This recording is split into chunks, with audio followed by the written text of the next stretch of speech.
একটা মজার বিষয় এবং হাস্যকর বিষয়। তো আজকে দেখলাম যে কালের কণ্ঠ, তারপর হচ্ছে ডেইলি ইত্তেফাক এইসব পত্রিকাগুলা একটা নিউজ করলো যে ৮০০ কোটির উপরে সোনা পাওয়া গেছে শেখ হাসিনার লকারে। তার মানে কি?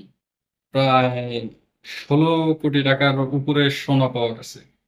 ১৬-১৭ কোটি টাকার সোনা পাওয়া গেছে। যাক ভালো কথা। কিন্তু সেই একই জিনিস যখন তদন্ত করলো সেখানে মনে হয় ৳১,০০,০০০ কিছুও পায় নাই। এখন দুদকের বিশ্বাস করব নাকি সেই হলুদ মিডিয়াদের বিশ্বাস করব? আমরা ভাই কাদের বিশ্বাস করব? এখন কি সেই হলুদ মিডিয়া যা বলতেছে তাই বিশ্বাস করব? নাকি দুদক যেটা রিপোর্ট দিচ্ছে ওই রিপোর্ট বিশ্বাস করব?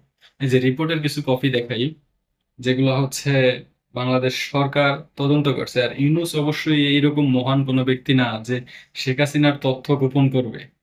উল্টা যেটা না হইছে ওইটাও সামনে আনবে।